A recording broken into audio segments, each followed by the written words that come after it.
सासू माँ की नई सहेली। प्रिया किचन में चाय बना रही होती है और सुमन ड्राइंग रूम में बैठकर मजे से टीवी देख रही होती है।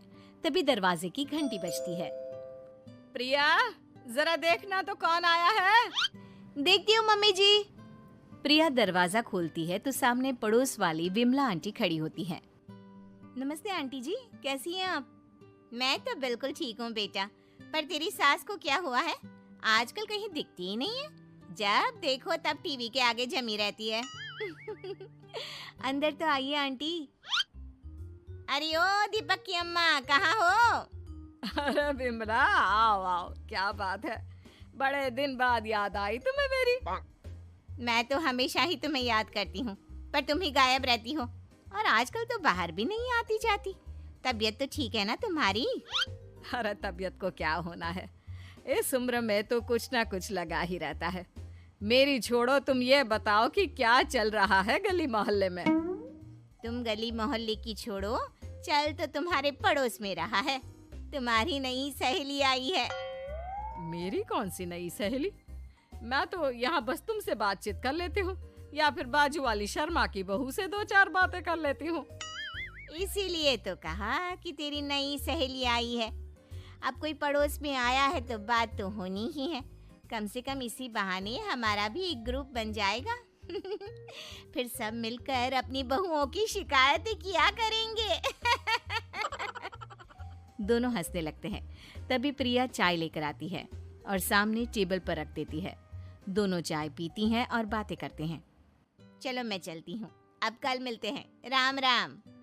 अगले दिन प्रिया किचन में कुछ काम कर रही होती है और सुमन आराम से सोफे पर बैठकर मटर छिल रही होती है। तभी डोरबेल बजती है। प्रिया दरवाजा खोलती है तो सामने पड़ोसन खड़ी होती है। जी, आप कौन? मैंने पहचाना नहीं। नमस्ते बेटा, मैं शारदा। आपके बगल वाले घर में अभी 2-4 दिन पहले ही शिफ्ट हुए हैं। ओह अच्छा अच्छा अच्छा, नमस्ते आंटी, अंदर आइए ना आप। देखिए तो मम्मी जी, आज कौन आया है। इतना कहकर प्रिया किचन में चाय बनाने चली जाती है। नई पड़ोसन को घर पे देखकर सुमन थोड़ा हैरान हो जाती है। नमस्ते बहन जी, मैं शारदा, आपकी नई पड़ोसन। अच्छा अच्छा, आप हैं हमारी नई पड़ोसन। आइए आइए, और बताइए कैसी हैं आप? जी बिल्कुल ठीक हूँ। वो दरअसल घर पर छोटी सी पूजा रखवाई थी, बस उसी का प्रसाद देने चली आई। सोचा इसी बहाने नए पड़ोसियों से भी मुलाकात हो जाएगी। ये तो बहुत अच्छा सोचा आपने। सुमन प्रिया को आवाज लगाती है। अरे ओ बहू, जरा चाय पानी का तो आके पूछ लो। ये आजकल की बहुएं भी ना, जब तक बोलो नहीं तब तक कुछ नहीं करेंगी। आई मम्मी जी। प्रिया चाय लेकर आती है। दोनों बैठकर चाय पीती हैं और खूब सारी बातें करती हैं। अच्छा बहन जी, अब मैं चलती हूँ, फिर मिलते हैं। अब तो आना जाना लगा ही रहेगा। शारदा के जाने के बाद प्रिया किचन से बाहर आती है। क्या बात है मम्मी जी, आप दोनों को देखकर तो लगा ही नहीं कि पहली बार मिल रही हो। आप दोनों तो बिल्कुल बिछड़ी हुई सहेलियों की तरह बातें कर रही थी। अरे जब दो औरतें मिल जाती है ना, तो बातें अपने आप ही निकल आती है। अब तू अपने काम पर ध्यान दे, बातों पे नहीं। कुछ दिन बीत जाते हैं। अब सुमन और शारदा अच्छी सहेलियां बन गई होती हैं। दोनों एक साथ मंदिर जाती, मार्केट जाती और कभी कभी तो विमला भी इनके साथ मिलकर खूब हंसी ठिठोली करती। एक शाम तीनों बैठकर सुमन के घर पर चाय पी रही होती हैं कि तभी बहुत तेज बारिश शुरू हो जाती है। सुमन जोर से प्रिया को आवाज लगाती है। प्रिया, ओ प्रिया, देख कितनी तेज बारिश हो रही है।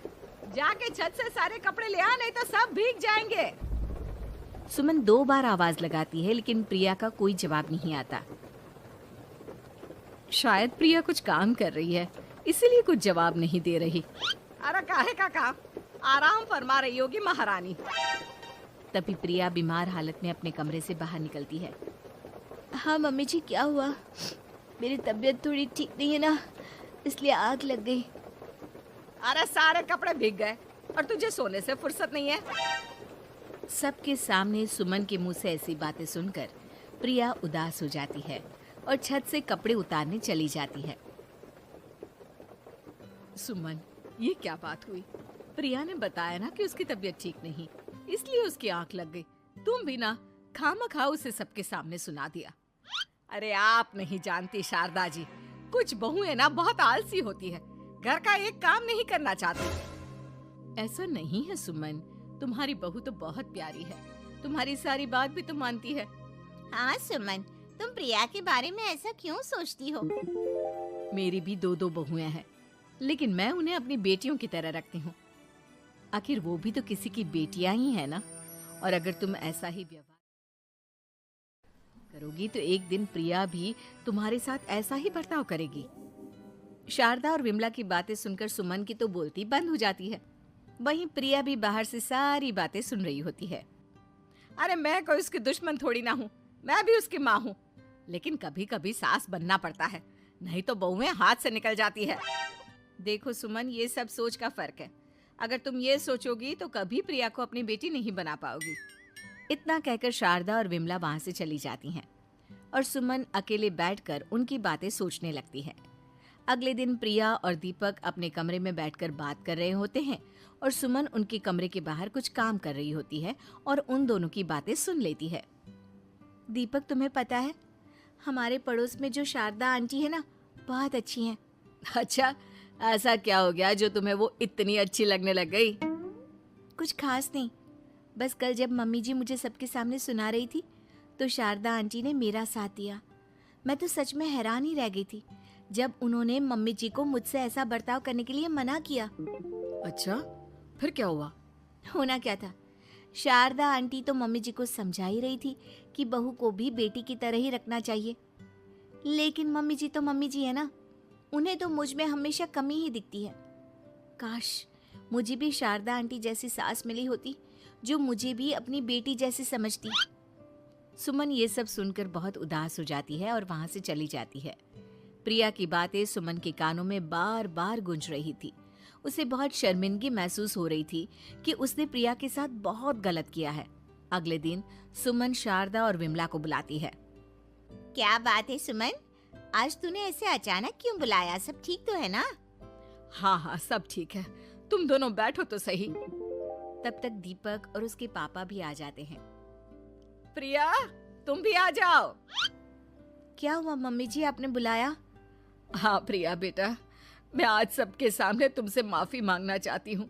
मैंने आज तक तुम्हारे साथ बहुत बुरा व्यवहार किया है, लेकिन तुमने कभी भी मेरे साथ बुरा बर्ताव नहीं किया।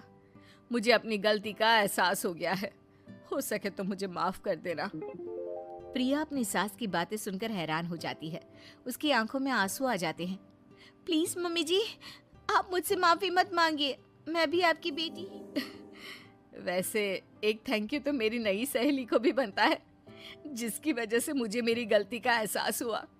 शारदा बहन, आपका बहुत बहुत शुक्रिया जो आपने मेरी आंखें खोल दी। अरे क्या सुमन, तुम भी ना। तो फिर इसी बात पर चाय और पकोड़े हो जाए। हाँ हाँ, क्यों नहीं।